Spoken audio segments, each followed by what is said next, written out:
ABC մեդիայի ուղիղ եթերում լուրերի գլխավոր թողարկումն է, ես Աննա Սարգսյանն եմ, բարի երեկո։ Կարևոր լուրերը նախ համառոտ։ Իրանի առաջնորդի առողջական վիճակը միջազգային մամուլի ուշադրության կենտրոնում, ասում են Մոջթաբա Խամենեին գաղտնի տեղափոխվել է Մոսկվա, ինչ է հայտնի։ Վերադարձ առանց ընտրության, Գերմանիան ավելացնում է արտաքսումները, քանի հայ է արտաքսվել եւ ինչու։ Թումանյանի թանգարանը փակ է, շենքը քանդված, ապագան անորոշ, ինչ է կատարվում թանգարանի հետ։ Պահպանված պատմություն, թե կորցրած ինքնություն, 131 միլիոն դրամ եւ վիճահարույց արդյունք, ինչ է կատարվել Ամրակիցի եկեղեցու հետ։ 1 տարեկան երեխային ծեծել է խորթ մայրը, երեխան սրտի կանգով տեղափոխվել է հիվանդանոց, ինչ է հայտնի։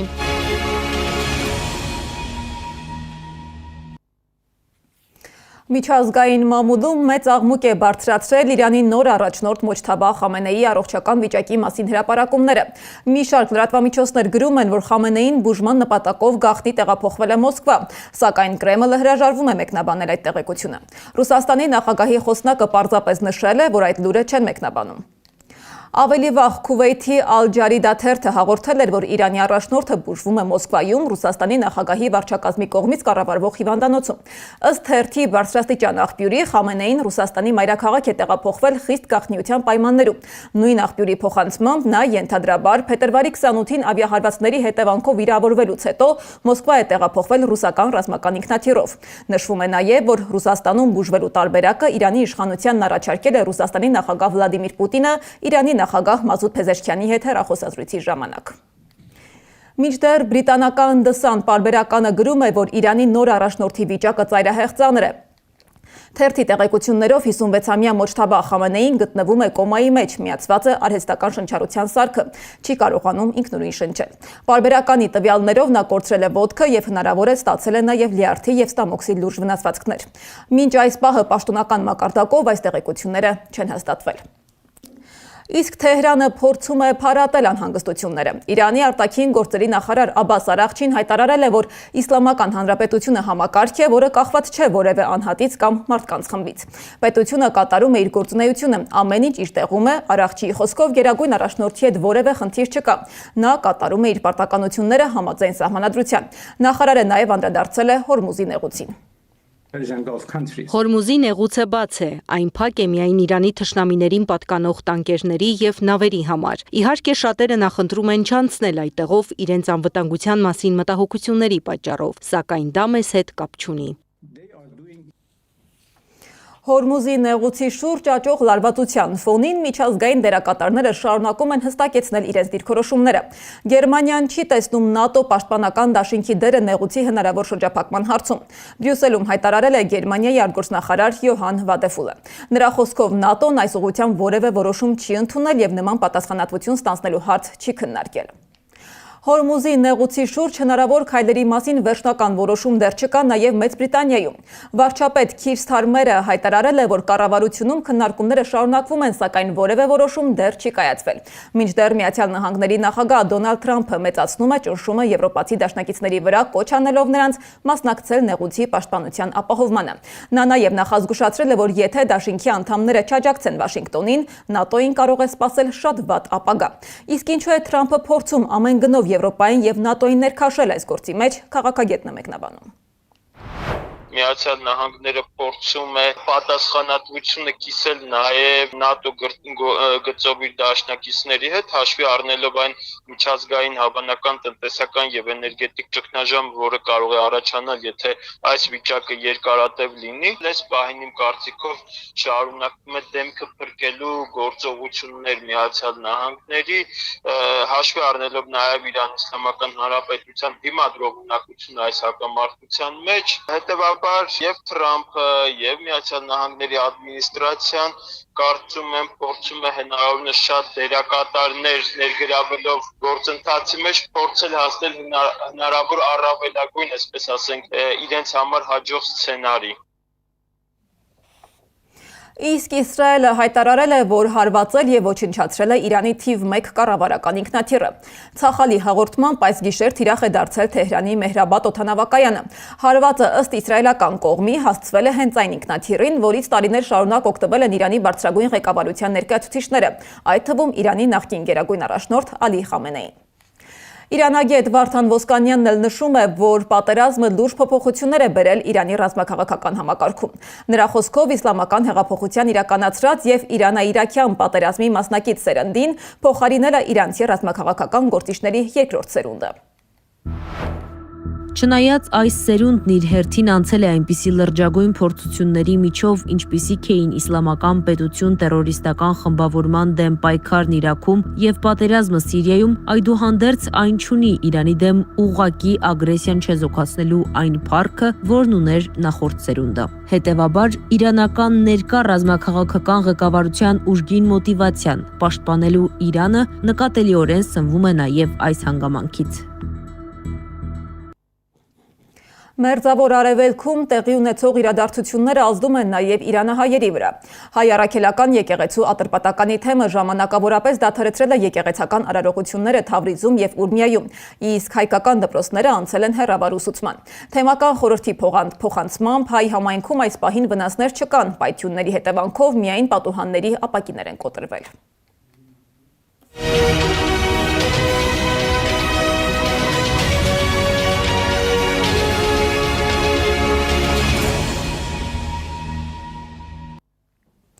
Քիչ առաջ հայտնի դարձավ, որ Աբրահամ arczepiskopos Մկրտչյանն ազատվել է Վայոց ձորի թեմի առաջնորդի պաշտոնից եւ կոչվել հանգստյան իր գրավոր եւ բանավոր դիմումների հիման վրա։ Մայրաթորի փոխանցմամբ Սունյաց թեմի առաջնորդ գերաշնորհ Տեր Մակար եպիսկոպոս Հակոբյանը համատեղության կարգով նշանակվել է Վայոց ձորի թեմի առաջնորդական տեղապահ։ Հիշեցնեմ, որ Աբրահամ arczepiskopos Մկրտչյանը միացել էր Նիկոլ Փաշինյանի հայտարարած եկեղեցու բարենորոգում կոչվող ծրագրին։ Իսկ Փաշինյանն այս ընթացքում շարունակում է այցերը մարզեր, բնակիչներին բաժանում իր պատկերացրած Հայաստանի քարտեզը, հայտարարում Ադրբեջանի հետ առևտրի մասին։ Բայց սա միայն մեդալի մի կողմն է։ Բաքվում ներկայացվել է Արևմտյան Զանգեզուրի տեղանունների բառարան, մի փաստաթուղթ, որը բացահայտ նպատակ ունի այսպես կոչված հոգևոր վերադարձի Սյունիք, որի հետևից ըստ պաշտոնական Բաքվի կհաջորդի նաև ֆիզիկական վերադարձը։ Մինչ Նիկոլ Փաշինյանը աշխարհով մեկ թղթե քարտեզներով ման է գալիս, հարևան երկրում արդեն շարունակում են Հայաստանի պատմական տարածքների նկատմամբ իրենց հավակնությունները ներկայացնել, փորձելով դրանք գիտականորեն հիմնավորել։ Անահիտ Սարգսյանի անդրադարձը։ Փաշինյանի առաջարկած իրական Հայաստանում կա Զանգեզուրը, թե ոչ։ Ադրբեջանում վերջերս հրատարակված Արևմտյան Զանգեզուր կոչվող տեղանունների բառարանում այն կա, եւ այն էլ իրենց խոսքով պատմական անվանումների ճշգրիտ կոորդինատներով։ Իսկ ովքեր պետք է զբաղվեն Ադրբեջանի հակագիտական եւ կեղծ թեզերին արձագանքելով։ Ադրբեջանագետ Արմինե Ադիբեկյանը կարծում է, որ 2 տարի առաջ հիմնադրված Գեղարդ-գիտավերլուծական հիմնադրամի գործունեությունը հենց դրան պիտի միտված լիներ։ Ինչ նրանք որպես ազգային ակադեմիա պետք է անեն, որ նման երևույթների գոնե հակադարձին։ Գեղարդ-գիտավերլուծական հիմնադրամի գիտաշխատող պատմական գիտությունների թեկնածու Գոր Մարգարյանն էլ ասում է, որ աշխատում են այդ ուղղությամբ։ Գեղարդ հիմնադրամը հիմա արդեն ակտուալ դարձավ այս տեսանկյունից, ունի շարք, որտեղ հրապարակում է կարճ համառոտ հետազոտություններ, նորովի պատրաստված գիտական հենքի վրա պատրաստված համառոտ հետազոտություններ Հայաստանի եւ Հայաստանի հարակից շրջանների տեղանունների վերաբերյալ։ Ադրբեջանագետ Արմինե Ադիբեկյանը պատմական անդրադարձ է կատարում, ասում, որ 1640-ականներից սկսած այդ տեղանուններին նաև տրվել է թուրքալեզու, սակայն ոչ ադրբեջանական անվանումներ, իսկ ադրբեջանցիներն այն ժամանակ դեռ ադրբեջանցիներ չէին, նրանք 20-րդ դարում նոր պետք է դառնային ադրբեջանցի։ Բնակավայրը հայաթափել են, դերեր են լցրել են այդտեղ, իրանք այդ իրան բնակավայրին անուն են տվել։ Դուք 17-րդ դարից շուտ ադրբեջանական բնակավայր չեք գտնի։ Միայն Զանգեզուրի տեղանունների հետ կապված կեղծարարությունների համար մի քանի տասնյակ ադրբեջանական կազմակերպությունների ֆինանսավորում է տրվել, եւ մենք պարզապես լիովին չենք պատկերացնում տարվող քաղաքականության մասշտաբը, շեշտում է Գոր Մարգարյանը եւ նշում, որ միայն արևմտյան Ադրբեջան կառույցով չի սահմանափակվում ամեն ինչ։ Զուգահեռաբար գործում են բազմաթիվ այլ խոշոր այսպես կոչված գիտական կամ գիտահետազոտական կառույցներ,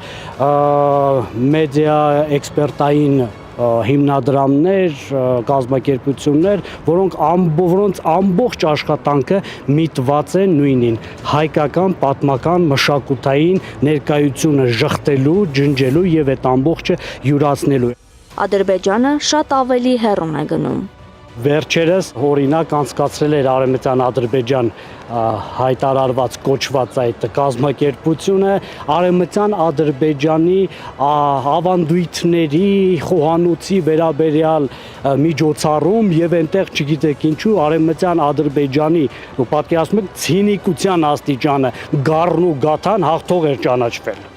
Ադրբեջանագետը կարծում է, որ մեր պետության վարած քաղաքականության պայմաններում ադրբեջանցիների ֆիզիկական վերադարձն ավելի քան մոտ է իրականությանը, քանի որ վարչապետ Նիկոլ Փաշինյանը համաձայն է Սյունիքը վերաբնակեցնել ադրբեջանցիներով։ Իսկ ինչ վերաբերում է պատմական տարածքների անվանումներին եւ դրանք ադրբեջանական կոչելու հիմնավորումներին, ասում է. Եթե դուք բացանեք այդ բառարանը եւ ցանկացած բնակավայրի պատմությունը, այսինքն երբ է հիմնվել այդ գյուղը, այդ քաղաքը, բան, դուք կտեսնեք, որ 18-րդ դարից շուտ գյուղի հիմնման դատա չկա, չնայած այնտեղ կան, ասենք, եկեղեցիներ, խաչքարներ, որոնք 8-րդ, 9-րդ, 10-րդ դարի են։ Չպետք է թույլ տալ, որ հակագիտականությունը հաղթի, ասում է Գոռ Մարգարյանը։ Նույն կերպ փորձում էին Երևանը դարձնել ադրբեջանական, Վարդենիսը նույնպես։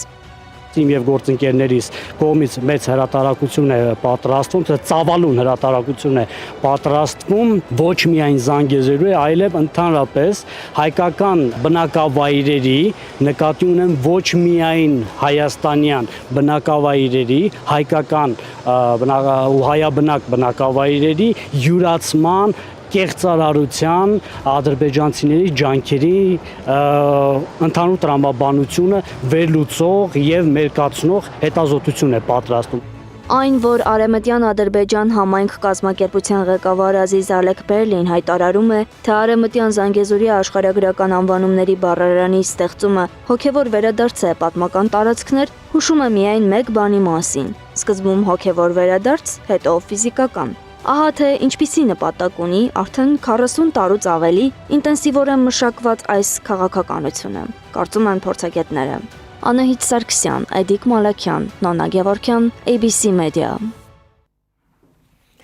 Պատմամշակութային հուշարձանների վերականգնումը միշտ էլ բարդ գործընթաց է։ Այն պահանջում է ոչ միայն շինարարական աշխատանք, այլ նաև պատմական հիշողության պահպանում։ Բայց երբ աշխատանքներն ավարտվում են, երբեմն հենց արդյունքն է դառնում քննարկումների պատճառ։ Լոռու մարզի Ամրակից գյուղում վերականգնված եկեղեցին հենց նման դեպքերից է։ Մի կողմից կատարված աշխատանք, մյուս կողմից մասնագիտական եւ հանրային տարակարծություններ։ Մասնագետների մի մասը վստահ է, պատմական նշանակությունը չի պահպանվել։ Մյուսները պնդում են, վերականգնվել է հենց սկզբնական տեսքը։ Սեդա Մակարյանն է այցելել Ամրակից։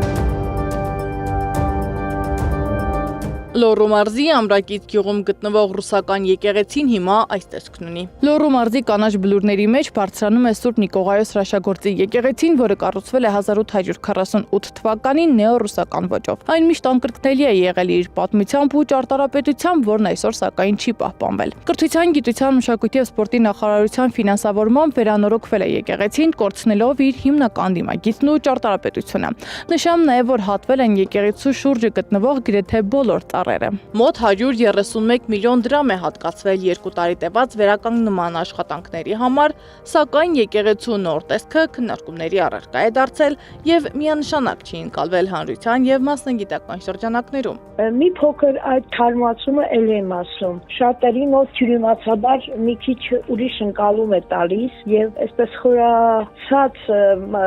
նախագծին, որ հետևում են կամ այսպես անենանում դիտարկում են այ մասնագետները ի վերջո վերջին կարծիքը նրանցն է։ Նախագծի հեղինակ Հովանես Սանամյանն ասում է, նախնական տեսքն է վերականգնվել, իսկ մնացած աղմուկը բանբասանք է որակում։ Նախագիծը արած է բարձր մակարդակով, ելնելով արխիվային նյութերի իրավահերած տվյալների հիման վրա։ Ամրակից գյուղի բնակիչներին նույնպես դուր է գալիս եկեղեցու նոր տեսքը, ասում են, հինն արդեն քանդվում էր։ 1988 թվականի ավերիչ երկրաշարժից հետո գյուղի եկեղեցին վնասվել էր, որից հետո այստեղ պատարակներ չեն մատուցվել, մինչև այսօր։ Նախարարությունն էլ գյուղացիներին վստահեցրել է, որ վերականգնվել է եկեղեցու նախկին տեսքը։ Հնարավոր է մոտեցրել են հնին, ոնց հին եղել է, ավելի շատ աշխատել են, որ մոտիկացնեն, ոնց հինը կա, տենց հին պահպանեն։ Նախկին էլ էր լավը, հիմիկ բանն էլ է լավը։ Դե հիմիկ պետք էր, այդ ծառեր արդեն քանի տարվա ծառեր էր, հետո որ քամիներ էր լինում, այդ ճղները վնաս են տալիս լի, թափում էր այս կողմը, այն կողմը, հետո իրանց երևի պետք է որ կտրեին։ Բանը ոնց նախկին եղել է, նույն տեսքն է։ Ուրիշ տեղ փոփոխություն չկա։ Մենակ ծառերն են որ կտրել էտա։ Եկեղեցին եւ այսպես է շատ գեղեցիկ եւ իր հին տեսքով, որ մի փոքր քանդված էր, մի փոքր եկաշարժի դուզված էր եւ այդպես էլ գեղեցիկ, այսինքն ինքը ամեն ձևով շատ գեղեցիկ է եւ հույս ունենք մեր եկեղեցին լույս կբերի, հույս կբերի, խաղաղություն կբերի եւ մեր երկրին եւ մեզ եւ մեր գյուղին։ Ամրակիցում խոսակցություններ կան, որ հնարավոր է եկեղեցին թանգարան դառնա։ Հիմա վերանորոգվել է, հույս ունենանք, որ եկեղեցին հենց եկեղեցի էլ կմնա, քանի որ կան խոսակցություններ, որ միգուցե եկեղեցին դարձնեն թանգարան։ Վերականգնող ճարտարապետ Լյուբա Կիրակոսյանն էլ նկատում է. լավ է, որ մշակութային ժառանգությունը վերականգնվում է, բայց կարևոր է պահպանել դրա պատմականությունը, հակառակ դեպքում շինությունը կորցնում է մշակութային եւ հոգեվոր արժեքը։ Ասենք վերականգնումն էլ ունի իր այսպես տարբեր եղանակները։ Վերականգնումներ, որոնք որ խստագույնս պահում են այդ հուշարձանի բոլոր տեսակի, թե շինարարական ավանդույթը, թե կառուցման կերպը եւ հնարավորություն կա ունենք այնպիսի փաստարկներ, որոնք որ կարող են հստակորեն հուշել, թե դա ինչպես է եղել, բայց կա նաեւ ուրիշ եղանակներ, վերականգնման ուրիշ եղանակներ հուշարձանի կարգավիճակ ունեցող կառույցների համար, որը նաեւ ենթադրում է իհարկե չվնասելով նրանց պատմականությանը, նոր եղանակներով, նոր նյութերով ամրացնել։ ՅՈՒՆԵՍԿՕ-ն հստակ սահմանել է պատմամշակութային ժառանգության վերականգնման գլխավոր նպատակներից մեկը։ Վերականգնված հուշարձանը չպետք է կորցնի իր աուտենտիկությունն ու պատմականությունը։ Զբոսավար Յաշա Սոլոմոնյանը նկատում է, եկեղեցին արդեն կորցրել է պատմական շերտերը։ Մասնագետն այս գործընթացը համարում է ոչ թե վերականգնում, այլ վերանորոգում։ Վերականգնման արդյունքում հուշարձանը չի կարող ըստ էության ունենալ լրիվ նոր տեսք։ Սա միջազգային պրակտիկայում շատ հաճախ նաև այդպես էլ կոչում են դիսնեյականացում, հա, երբ որ ամեն ինչ այն կարգի է փայլեցվում եւ նորացվում, որի հետևանքով այլևս անհնար է ճանաչել տվյալ հուշարձանի պատմականությունը, անցյալը եւ այս դեպքում մենք կարծես թե ավելի շատ գործ ունենք ոչ թե ռեստավրացիայի, այլ ավելի շուտ ռեկոնստրուկցիայի, ռենովացիայի, այսինքն վերանորոգման հետ մենք գործ ունենք։ Սոլոմոնյանի խոսքով այս տարածքում զբոսաշրջության հոսքն այլևս առաջվանը չի լինելու։ Արտասահմանցիների հետ կտրեր անցնել կիլոմետրեր ու ցույց տալ նոր վերանորոգված կառույց նորմալ չէ։ Իսկ հարակից տարածքի ծառերն ըստ պատմության եւ մշակույթի հուշարձանների պահպանության վարչության պետ Հարություն Վանյանի հատվել են, որովհետեւ վտանգավոր էին։ Ակնադիտական զննությամբ կային ծառեր, որոնք ֆիզիկական ընկնելու վտանգ էին ներկայացնում եկեղեցու համար։ Ուստի վերականգնման ընթացքում պաշտոնապես դիմել ենք համայնքապետարան, խնդրել ուսումնասիրել, գնահատել եւ հեռացնել եկեղեցու պահպանության համար ֆիզիկական վտանգ ներկայացնող ծառերը։ Ի դեպ, հուշարձանների շրջակայքում ծառերը հաճախ ենթակա են հատման, ելնելով հուշարձանի տեսողական բարենպաստ ընկալման, արմատային համակարգի միջոցով հուշարձանի վնասման եւ այլ մասնագիտական հանգամանքներից։ Բոլորին հայտնի այս հոգեվոր կառույցն այլևս ճանաչելի չէ։ Պետական ու պատասխանատու կառույցները փորձում են համոզել, լավ գործ են արել։ Պահպանել եկեղեցու հին տեսքը ըստ նրանց հնարավոր չէր, ըստ այլ մասնագետների ամեն ինչ էլ հնարավոր էր, ցանկություն էր պետք։ Սեդամ Ակարյան, Էդիկ Մալաքյան, Աշոտ Բարբարյան, ABC Media։ Իսկ Թումանյանի թանգարանում նորոգումը կարծես չի էլ ավարտվելու։ Վերակառուցման խոստումները տարիներ շարունակ ձգձգվում են։ Շենքի մի հատվածը քանդված է, իսկ թանգարանի հավաքածուն ժամանակավորապես տեղավորված տարբեր հաստատություններում։ Թե ինչու է կանգ առել գործընթացը եւ ինչ ճակատագիր է սպասվում թանգարանին, Սեդա Գյուրեղյանն է պարզել։ Թումանյանի թանգարանն այս մարտին արդեն պետք է իր այցելուներին ընդուներ նորակառույց մասնաշենքում, սակայն շինարարության ավարտի խոստացված ժամկետն անցել է, իսկ երկրորդ մասնաշենքը շարունակում է մնալ քանդված, աղբով լի։ Տարածքում արդեն 3 տարի որևէ շինարարական աշխատանք չի իրականացվել ու մոտ ապագայում չի էլ նախատեսվում։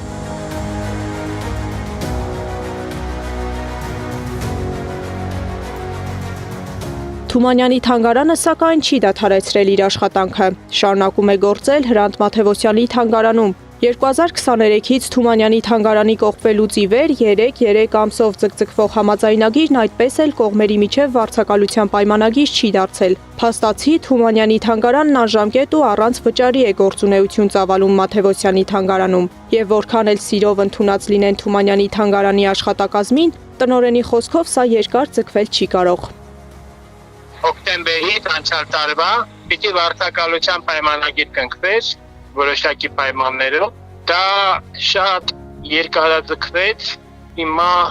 նախարարության եւ կառավարության ստորաբաժանումների, չգիտեմ ինչպես ասեմ, ոչ պաշտոնական կամ մեզ հասնող հավաստիացումների միջոցով տեղյակ ենք, որ պիտի այս ընթացիկ իրավիճակում այդ հարցը լուծվի, ապա թե ոչ մենք, ինչպես եւ խոստացել էինք Թումանյան թանգարանի աշխատակազմին, մենք իրենց հրաժեշտ պիտի տանք։ Թումանյանի ժառանգությունը հանգրվանել է տարբեր թանգարաններում, այնտեղ, որտեղ տնօրինությունը կարողացել է համաձայնություն ձեռք բերել մինչև շինարարական աշխատանքների ժամկետով նախատեսված ավարտը 2026-ի մարտ։ Թումանյանին պատկանած կտավները Սարյանի տուն թանգարանում են, տնտեսական գույքը ազգային արխիվում եւ Հրազդանի ազգային պատկերասրահում, գրքերը Մատենադարանում, իսկ վերնատան գույքն ու անձնակազմը Հրանտ Մաթևոսյանի թանգարանում։ Մենք հիմա արդեն պայմանագրեր ենք արել եւ երկուշաբթի երևի արդեն նորից հարմացրել ենք պայմանագրերը այնպիսի ժամկետով, որ միջև շենքը պատրաստ լինելը բանանենք, գտանենք, էլի պահենք տվել։ Բայց ինչպես սկսվեց այս պատմությունը։ 2019-ին թանգարանը Թանգարան ինստիտուտի վերածելու համար Թումանյանի թանգարանի տնօրինությունը դիմեց Կրթության, գիտության, մշակույթի եւ սպորտի նախարարություն, բայց պարզվեց պետք է հատուկ չափանիշների համապատասխանել։ Շենքը վերակառուցելու անհրաժեշտություն առաջացավ։ 2023-ի սեպտեմբերին սկսեցին քանդել թանգարանի երկրորդ մասնաշենքը վերակառուցելու եւ նորացնելու նպատակով։ Մինչև փորձաքննության ավարտը չէր ուսումնասիրվել շենքի պատերից մեկը։ Որոշել էին պատն ամրացնել, բայց երբ քանդել են, պարզել են, որ լուրջ խնդիրներ կան։ Նոյեմբերին չկազմաքանդվող դարակները հեռացնելու ընթացքում բացահայտվել է, որ շենքի հարավ-արևմտյան պատին տեղադրված երկաթ բետոնե միջադիրները նոսր են, իսկ որոշ հատվածներում ընդհանրապես բացակայում են։ Դա անհնար է դարձրել նախագծով նախատեսված երկրորդ մասնաշենքի վերակառուցումն ու դրա վրա եւս 2 հարկի ավելացումը։ Մինչ այդ փորձաքննությունն արդեն ավարտվել էր։ Փաստաթղթերը պատրաստ էին, բայց չուսումնասիրված պատի պատճառով գործընթացը դադարեցվեց։ Պարզվեց, պատը քանդելն ու նորից կառուցելը ավելի շահավետ կլինի։ 2023-ի նոյեմբերին դադարեցվեցին աշխատանքները ու սկսվեց փաստաթղթերի կարգավորման նոր գործընթացը, որը ձգվում է մինչ օրս։ Կրթության, գիտության, մշակույթի եւ սպորտի նախարարությունից հայտնեցին, աշխատանքները արդեն գտնվում են շմակ եւ համալիր փորձաքննության փուլում։ Դրական եզրակացությունները ստանալուց հետո շինարարական աշխատանքների իրականացման համար կհայտարարվի մրցույթ եւ ձեռք կբերվի շինարարության թույլտվություն։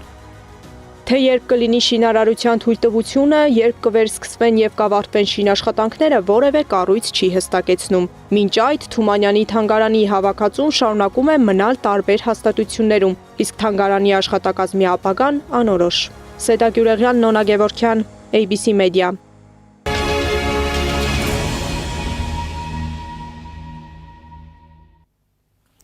Եվրոպայում միգրացիոն քաղաքականությունը աստիճանաբար խստանում է։ Մի շարք երկրներ սկսել են ավելի ակտիվ արտաքսել ապաստանի դիմումը մերժված կամ ապօրինի բնակվող միգրանտներին։ Այդ գործընթացը արդեն անդրադառնում է նաև հայերի վրա։ Վերջին ամիսներին Գերմանիայից մի քանի չվերթով արտաքսված մարդիկ են տեղափոխվել Երևան։ Վերջին ամիսներին Գերմանիան սկսել է ավելի ակտիվ արտաքսել իր երկրում ապօրինի գտնվող կամ ապաստարանի դիմումը մերժված միգրանտներին։ Այդ գործընթացի շրջանակում փետրվարին Հայաստան են ուղարկել արտաքսված քաղաքացիներով 2 օդանավ։ Չվերթներից մեկը իրականացվել է Համբուրգից, իսկ մյուսը Մյունխենից։ Մյունխենից իրականացված չվերթով ըստ լրատվամիջոցների տվյալների Հայաստան է տեղափոխվել մոտ 130 մարդ, Հայաստանի քաղաքացիներ կամ ազգությամբ հայեր։ Նույն ինքնաթիռում եղել են նաև Վրաստանի արտաքսված քաղաքացիներ, ընդհանուր առմամբ 79 մարդ։ Այդ պատճառով օդանավը Երևանում վայրեջքից հետո շարունակել է ուղղությունը Թբիլիսի։ Տեղեկությունների համաձայն Գերմանիայից արտաքսումները կազմակերպվում են ոչ միայն հատուկ չվերթով, այլ նաև կանոնավոր ավիաչվերթերով։ Մասնավորապես նշվում է, որ Ֆրանկֆուրտից իրականացվող չվերթներով նույնպես արտաքսված անձինք են տեղափոխվում։ Օրինակ, փետրվարի վերջին նախնական տվյալներով Հայաստան է ուղարկվել 12 մարդ։ Մարտին արտաքսման գործընթացը շարունակել է նաև հարևան Վրաստանի ուղղությամբ։ Գերմանիայից այնտեղ է ուղարկվել եւս 40 արտաքսված անձ։ Ավելի վաղ տեղեկություններ էին տարածվել այն մասին, որ Միացյալ Նահանգները հատուկ չվերթով Հայաստան է արտաքսել մի խումբ քաղաքացիների, սակայն Հայաստանի իշխանությունը չէր հրապարակել արտաքսվածների թվի, նաև նրանց իրավական կարգավիճակի մասին տվյալներ։ Գերմանական լրատվամիջոցների փոխանցմամբ արտաքսումների թիվը վերջին շրջանում աճել է, մասնավորապես 2025 թվականի հունվարից մինչև նոյեմբեր ընկած ժամանակահատվածում Գերմանիայից արտաքսվել է 21311 մարդ, ինչը մոտ 16%-ով ավելի է նախորդ տարվա նույն ժամանակահատվածի համեմատ։ Բացի այդ, ավելի քան 30,000 միգրանտ երկրից հեռացվել է կամավոր ստանալով պաշտոնական ծանուցում, ըստ որի նրանք պետք է լքեին Գերմանիան մինչև սահմանված ժամկետը։ Ըստ վիճակագրության արտաքսման մասին հրամանները ամենից հաճախ տրվել են Վրաստանի, Ալբանիայի եւ Թուրքիայի քաղաքացիների համար։ Եվ վերջում այսօր Արաբկիր բժշկական կենտրոն է տեղափոխվել 1 տարեկան 2 ամսական երեխա կլինիկական մահ ախտորոշմամբ։ Բժիշկները մոտ 1 ժամ անհրաժեշտ բուժօգնություն ցուցաբերելուց հետո կարողացել են երեխայի սրտի աշխատանքը վերականգնել, սակայն երեխան դեռ գտնվում է ծայրահեղ ծանր վիճակում։ Արաբկիր բժշկական կենտրոնից ABC մեդիային հայտնել են, որ երեխան գտնվում է վերակենդանացման եւ ինտենսիվ թերապիայի բաժանմունքում բժիշկների հսկողության տակ։ Քննչական կոմիտեն սպանության փորձի հատկանիշներով նախաձեռնել է քրեական վարույթ։ Նախաձեռնության ընթացքում մեկ անձ ձերբակալվել է, ABC մեդիային հայտնել են քննչական կոմիտեից։ Մեր տեղեկություններով ձերբակալվածը երեխայի խորթ մայրն է։ Այս ժամի համար առանձնացրել էինք այսքանը, շարունակեք հետևել մեր հրապարակումներին, բայց չթողնելու համար ամենակարևոր ու թարմ լուրերը։ ABC լուրերի հաջորդ թողարկումը ժամը 21-ին է։